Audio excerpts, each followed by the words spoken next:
almost the end of the year, but you know, the mind of the adult performer is much more fragile than the body of the adult performer. And I don't think anybody deludes themselves when they come into this business. To a certain extent, you take your life in your hands when you work in front of the camera. I happen to loathe condoms. I think that they make good water balloons.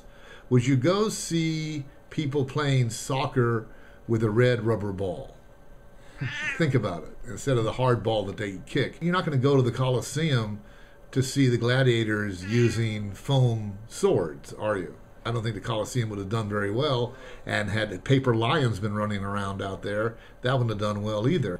The adult performer lives out the vicarious fantasies of the audience that wants to see something that they probably are not going to get at home. Predominantly oral sex, anal sex, which I don't know how much you know about my career, but I wrote the first great anal movie, which was, and I hated writing it, Caught from Behind, because I don't like anal sex. I don't think it's sexual, quite frankly.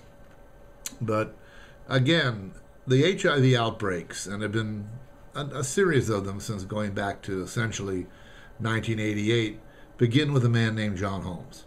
John Holmes essentially died from AIDS-related symptoms. But had John Holmes been hit by a truck, the world would have had him dead by something related to HIV and AIDS. California, it's been legal since August of 1988 to make adult movies.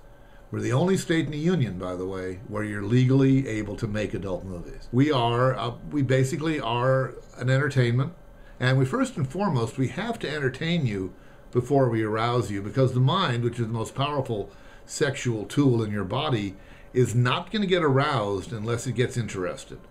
You can look at a tit, but unless the tit's doing something, you're not really going to think too much about it. But if the tit is talking, or the tit's being sucked on, or the tit has a reason to be there, or another one shows up after the first tit, by nature, man is curious, and we provide the keyhole.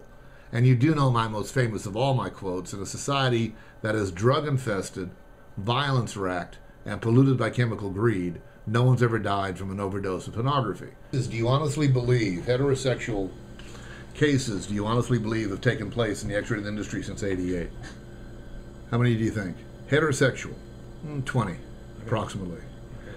And if you study real close and put your ear to the ground, you may find out that I think almost all of them have some history of intravenous drugs worked into it. I believe that HIV was a chemically bred form of eugenics by many governments, including your own, by the way. Right after the Second World War and after the bomb and all of that kind of stuff, I think governments with any kind of sense in their head figured, we could blow ourselves off the face of the world, and we're overpopulated, so let's put together a disease or a plague, a modern day plague, that wipes out 3 elements of society that nobody's going to care about, and hopefully kill enough people that it depreciates the population. The first element would be intravenous drug users, because if you're poisoning your body, and like I've always said, if you're treating your body like a trash can, it deserves to be in the dumpster. The second element would be homosexuals, who are damned everywhere anyway. So the third element would be minorities. Now, if you study the records of people who've died from HIV, AIDS, all of that kind of stuff, the the common victim, of course, would be homosexual and minority. Video has given us a chance to just do things that are almost superhuman sexually. Plus, the other thing, what are the people doing now that they weren't doing back in the 60s and 70s and 80s?